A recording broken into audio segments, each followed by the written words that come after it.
Shalom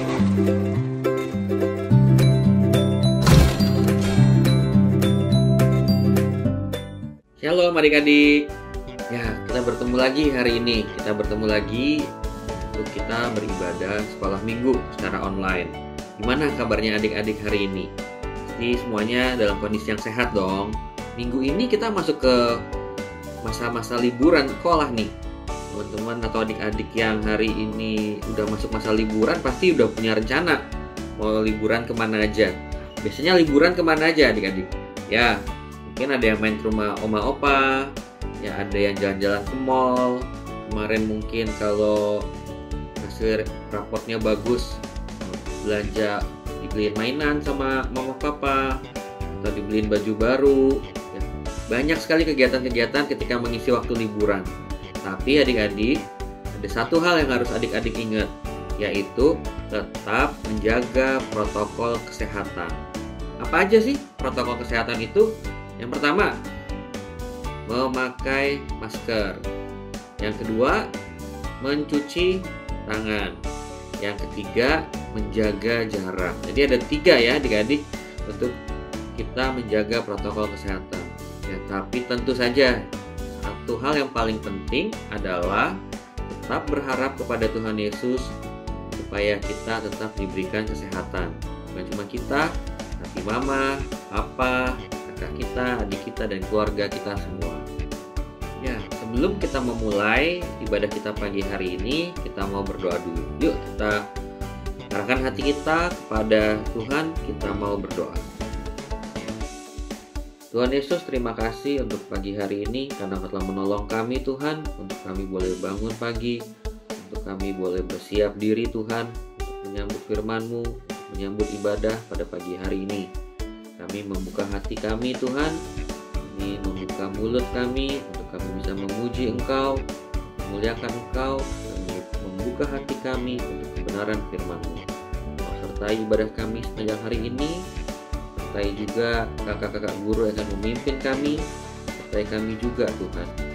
Kami menjalankan ibadah ini dengan hati yang penuh sukacita, dengan hati yang terus bersyukur kepada Engkau. Mohon Tuhan Yesus, di dalam nama Tuhan Yesus kami berdoa dan mengucap syukur. Haleluya. Amin.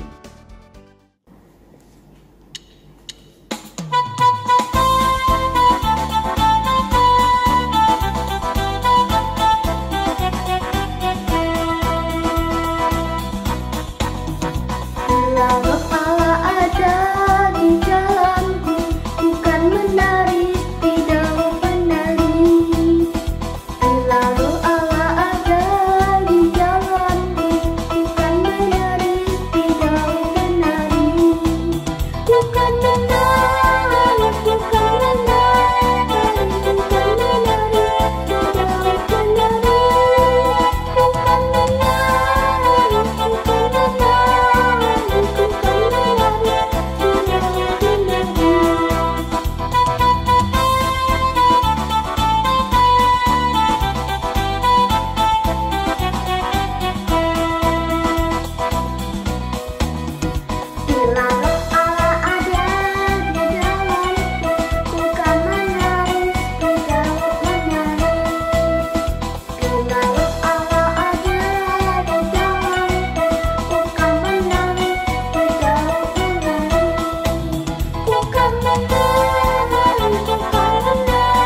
segala orang yang duduk dalam lindungan batu dan berperang dalam namanya Maha Kuasa akan berkata pada Tuhan perlindunganku dan kubu pertahananku, aku yang percaya sungguh Dialah yang akan melepaskan engkau dari jerat penangkap burung, dari penyakit sampar yang busuk. Dengan kepaknya ia akan menutupi engkau di bawah sayapnya, engkau akan berlindung, yang kesetiaan ialah bisa dan pagar tembok. Engkau tak usah takut terhadap kedahsyatan malam, terhadap karena yang terdapat waktu siang, terhadap penyakit sampar yang berjalan di dalam gelap, terhadap penyakit menular yang mengamuk di waktu petang. Walau 1000 orang lebat di sisimu dan 10.000 di sebelah kananmu, tetapi itu tidak akan menimpamu. Engkau hanya menontonnya dengan matamu sendiri dan melihat pembalasan terhadap orang-orang fasik, sebab Tuhan ialah tempat lindunganmu yang tinggi. Kau buat tempat Tuhanmu, malapetaka tidak akan menimpamu kamu, dan pula tidak akan mendekat kepada kemahmu, sebab malaikat-malaikatnya akan diperintahkannya kepadamu untuk menjaga engkau di segala jalanmu. Mereka akan menatang engkau di atas tangannya, supaya kakimu jangan terantuk kepada batu, singa dan ular tedung akan kau langkai. Engkau akan menginjak anak singa dan ular naga. Sungguh hatinya melekat kepadaku, maka aku akan meluputkannya. Aku akan membentengnya, sebab ia mengenal namaku. Bila ia berseru padaku, aku akan menjawab. Aku akan menyertai dia dalam kesesakan. Aku akan meluputkannya dan memuliakannya. Dengan panjang umur akan kukenyangkan dia, akan ku perlihatkan kepadanya keselamatan daripadaku. Nah, adik-adik, setelah tadi kita memuji Tuhan bersama dengan kakak guru, bersama dengan teman-teman kita yang lainnya, kali ini kita mau mendengarkan firman Tuhan. Kita mau membuka hati kita mau mendengarkan firman Tuhan, kita mau mengingat-ingat apa yang menjadi pesan Tuhan di dalam kehidupan kita, mulai dari hari ini sampai ke depannya nanti. Kita mau mengizinkan Tuhan, mengizinkan Roh Kudus untuk memimpin kita, memimpin hidup kita, agar kita terus berkenan di hadapan Tuhan. Yuk, kita mau berdoa, lipat tangan kita, bersatu dalam doa. Tuhan Yesus, terima kasih untuk pagi hari ini, karena Engkau menolong kami Tuhan, untuk kami boleh memuji Engkau, menyembah Engkau, meninggikan nama-Mu Tuhan. Saat ini kami bersiap diri untuk mendengarkan firman-Mu. Kami membuka hati kami membuka telinga kami, memohon agar Roh-Mu yang kudus Tuhan untuk menolong kami untuk memahami firman-Mu, menolong kami untuk kami bisa menjalankannya di sepanjang hidup kami, agar hidup kami senantiasa berkenan di hadapan-Mu. Kami juga berdoa Tuhan, dan memberkati kakak-kakak guru yang akan memimpin kami, yang akan membimbing kami dalam kebenaran firman-Mu. Dalam nama Tuhan Yesus Bapa, kami mengucap syukur. Kami siap mendengarkan firman. Haleluya. Amin. Yuk kita dengarkan firman Tuhan. Selamat pagi adik-adik semuanya. Hari ini Kak akan membawakan satu renungan firman Tuhan. Semoga menjadi berkat buat adik-adik semuanya. Renungan kali ini judulnya adalah Pemimpin Muda yang Kaya. Kaya itu apa sih? Pastinya kaya itu memiliki banyak barang, memiliki banyak uang, memiliki mungkin kalau sekarang memiliki banyak rumah, memiliki banyak mobil. Kalau zaman dulu ketika Yesus hidup di dunia, ada seorang kaya, seorang muda, tetapi orang muda ini adalah orang yang kaya dan dia datang kepada Tuhan Yesus. Bagaimana percakapan antara Tuhan Yesus dengan orang muda yang kaya? Mari kita baca di dalam Matius 19 ayat 16 sampai dengan 26. Karena akan bacakan orang muda yang kaya. Ada seorang datang kepada Yesus dan berkata, "Guru, perbuatan baik apakah yang harus kuperbuat untuk memperoleh hidup yang kekal?" Jawab Yesus, "Apakah sebabnya engkau bertanya kepadaku tentang apa yang baik? Hanya satu yang baik. Tetapi jikalau engkau ingin masuk ke dalam hidup, turutilah segala perintah Allah." Kata orang itu kepadanya, "Perintah yang mana?" Kata Yesus, "Jangan membunuh, jangan berzinah, jangan mencuri, jangan mengucapkan saksi dusta, hormatilah ayahmu dan ibumu, dan kasihilah sesamamu manusia seperti dirimu sendiri." Kata orang muda itu kepadanya, "Semuanya itu telah kuturuti, apalagi yang masih kurang?" Kata Yesus kepadanya, "Jikalau engkau hendak sempurna, pergilah, jualah segala milikmu, dan berikanlah itu kepada orang-orang miskin, maka engkau akan beroleh harta di sorga. Kemudian datanglah kemari dan ikutlah aku." Ketika orang muda itu mendengar perkataan itu, pergilah ia dengan sedih, sebab banyak hartanya. Ada seorang muda yang kaya, dan dia memiliki keinginan yang sebenarnya bagus sekali, yaitu dia pengen untuk masuk ke dalam kerajaan surga. Dan dia bertanya kepada Tuhan Yesus. Orang muda yang kaya ini bertanya, "Guru, perbuatan baik apa yang harus kuperbuat supaya aku bisa memperoleh hidup yang kekal?" Dan Tuhan Yesus menjawab, "Hanya satu yang baik. Tetapi jikalau engkau ingin masuk ke dalam hidup yang kekal, turutilah segala perintah Allah." Dan kemudian pemuda itu bertanya, "Perintah yang mana, Guru?" Dan Tuhan Yesus menjawab, "Jangan membunuh, jangan berzinah, jangan mencuri, jangan mengucapkan saksi dusta, hormatilah ayahmu dan ibumu, dan kasihilah sesamamu manusia seperti dirimu sendiri." Dan apa kata pemuda itu? Pemuda itu berkata, "Semuanya itu telah kuturuti, Guru, apalagi yang masih kurang?" Dan kemudian Tuhan Yesus mengatakan, "Jikalau engkau mau sempurna, maka pergilah, jualah segala milikmu, dan berikanlah itu kepada orang-orang miskin, maka engkau akan beroleh harta di sorga. Dan kemudian datanglah kemari dan ikutlah aku." Ketika orang muda ini mendengar perkataan Tuhan Yesus, pergilah ia dengan sedih. Mengapa? Karena dia sangat menyayangi hartanya. Dia sangat mencintai hartanya, dan dia tidak mau untuk hartanya itu dibagi-bagi dan mengikuti Tuhan Yesus. Kekayaan orang muda ini menghambat dia untuk melakukan hal yang benar di hadapan Tuhan. Orang muda ini akhirnya dia pergi dengan sedih, dan dia tidak melakukan apa yang diperintahkan oleh Tuhan Yesus. Kemudian setelah orang muda ini pergi, ya, Tuhan Yesus berkata kepada murid-muridnya, "Aku berkata kepadamu, sesungguhnya sukar sekali bagi seorang kaya untuk masuk ke dalam kerajaan surga. Sekali lagi aku berkata kepadamu, lebih mudah seekor unta masuk melalui lubang jarum daripada seorang kaya masuk ke dalam kerajaan Allah." Ketika murid-murid mendengar itu, sangat gemparlah mereka dan berkata, "Jika demikian, siapakah yang dapat diselamatkan?" Yesus memandang mereka dan berkata, "Bagi manusia hal ini tidak mungkin, tetapi bagi Allah segala sesuatu mungkin."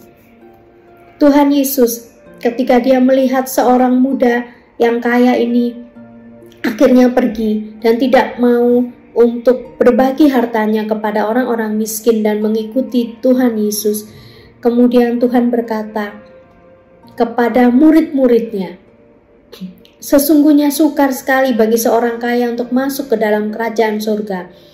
Sekali lagi aku berkata kepadamu, lebih mudah seekor unta masuk melalui lubang jarum daripada seorang kaya masuk ke dalam kerajaan Allah." Wah, seperti apa ya lubang jarum? Kenapa Tuhan Yesus berbicara unta melalui lubang jarum? Lubang jarum itu, kalau beneran jarum yang kita pakai untuk menjahit, pastinya kecil sekali dan tidak mungkin unta itu bisa melewati itu. Ya betul adik-adik. Tetapi lubang jarum yang dimaksud di sini adalah bukan lubang jarum dari jarum yang dipakai untuk menjahit. Tetapi pada zaman ketika Tuhan Yesus hidup, kota-kota pada saat itu mereka ada pintu gerbang utama.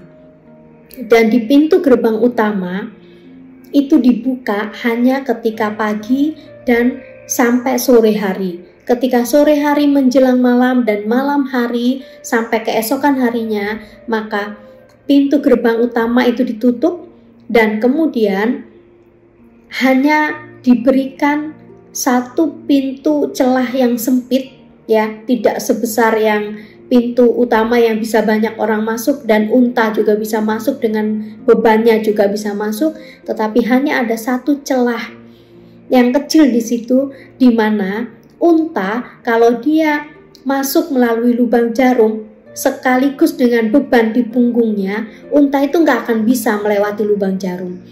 Unta itu bisa melewati lubang jarum dari pintu gerbang itu kalau barang-barang yang ada di pundaknya, yang ada di punggungnya itu dilepaskan dulu, ditaruh dulu dan dibawa terpisah. Dan kemudian untanya masuk dengan mengikuti pemiliknya. Ya, jadi di sini Tuhan Yesus melambangkan bahwa unta bisa melalui lubang jarum dalam pintu gerbang pada zaman dulu kala, dan asalkan barang-barang atau beban yang ada di punggungnya itu diletakkan dahulu. Demikian juga dengan orang yang kaya, yang punya banyak harta. Ketika harta itu ada dia miliki dan dia sayangi, dan dia tidak mau melepaskan itu di hadapan Tuhan, maka dia tidak akan bisa melewati, tidak akan bisa untuk masuk ke dalam kerajaan surga. Itulah maksud Tuhan dari ayat ini. Jadi ketika kita sebagai orang yang percaya, bukan berarti ayat yang kita baca ini berarti orang Kristen tidak boleh menjadi orang kaya. Bukan. Orang Kristen juga boleh menjadi orang yang kaya, menjadi orang yang super kaya pun boleh. Tetapi kekayaan itu bukanlah suatu hal yang sangat dicintai melebihi rasa cinta kepada Tuhan. Itu yang Tuhan mau.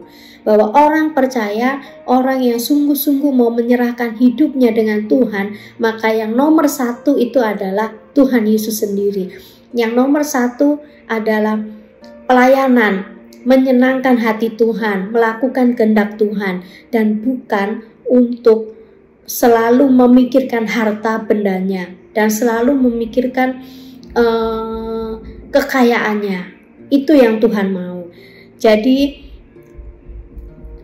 entah kita menjadi orang yang kaya, atau kita menjadi orang yang biasa-biasa saja, atau kita menjadi orang yang mungkin sekarang ini berkekurangan, tetap kita akan masuk surga ketika kita menyerahkan semuanya dan percaya kepada Tuhan Yesus dan menomorsatukan Tuhan di dalam kehidupan kita.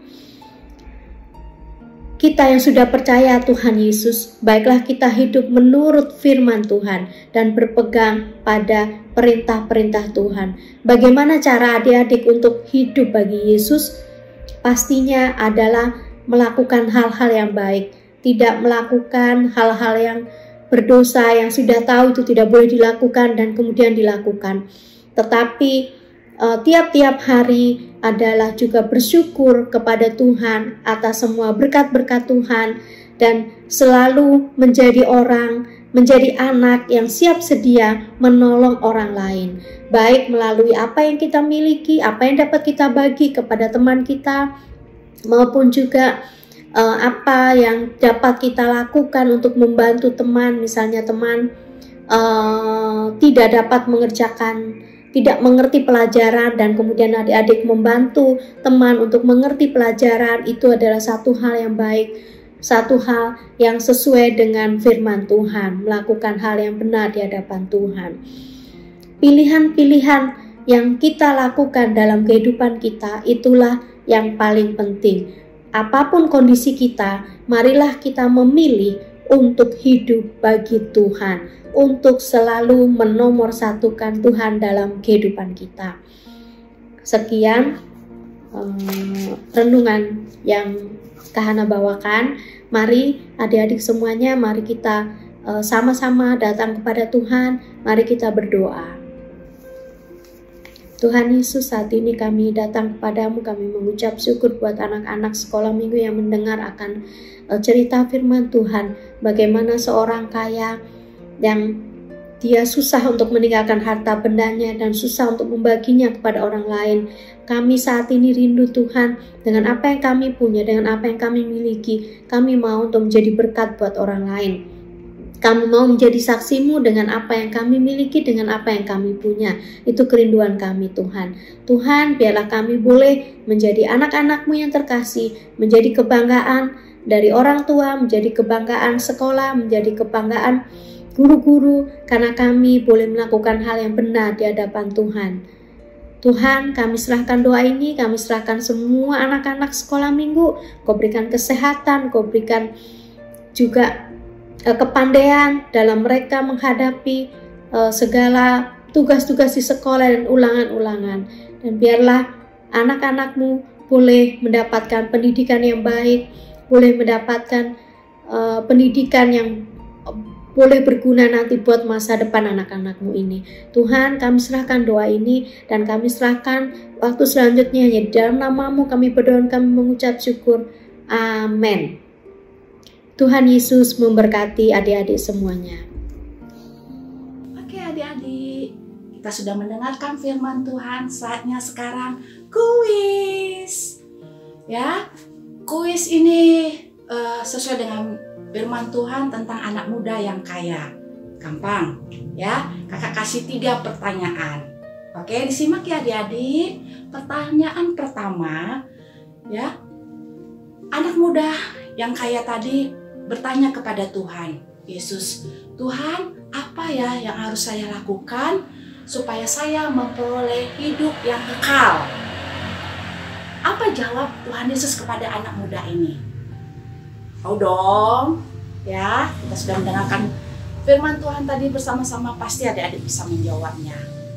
Kakak ulang, pertanyaan pertama. Anak muda ini bertanya kepada Tuhan Yesus, Tuhan, apa yang harus saya lakukan supaya saya memperoleh hidup yang kekal? Apa jawab Tuhan Yesus kepada anak muda ini? Oke. Pertanyaan kedua.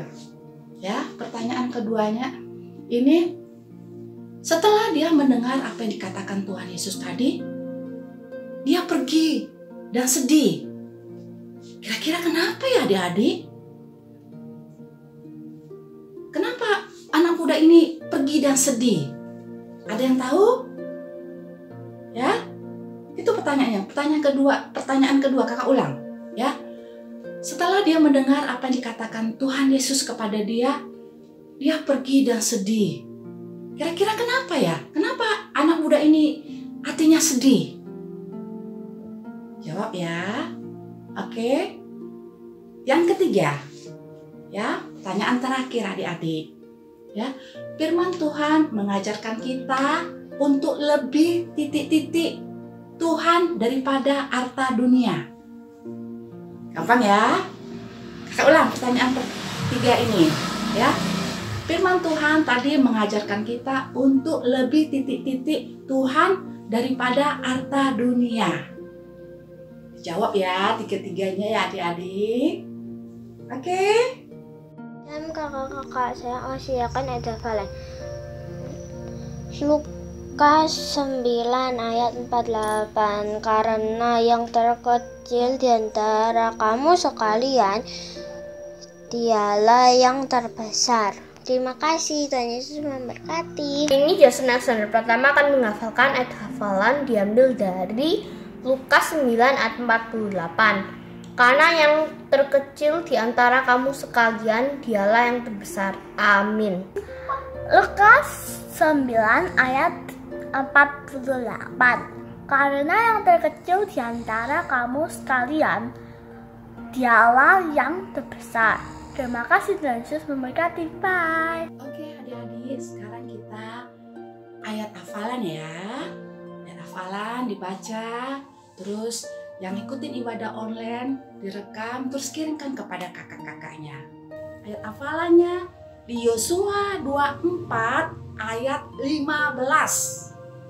Tetapi jika kamu anggap tidak baik beribadah kepada Tuhan, pilihlah pada hari ini kepada siapa kamu akan beribadah. Tetapi aku dan seisi rumahku, kami akan beribadah kepada Tuhan. Dihafal ya adik-adik.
Untuk mengakhiri ibadah kita pada minggu hari ini, kita akan menutupnya dengan doa Bapa kami.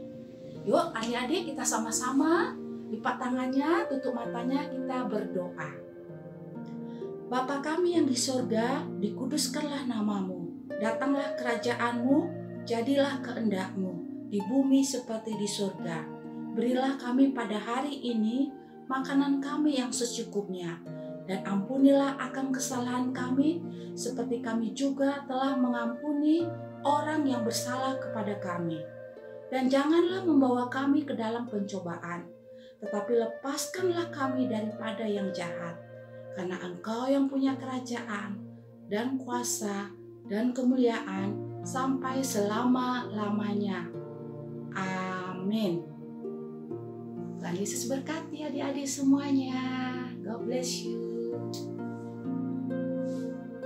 Bukan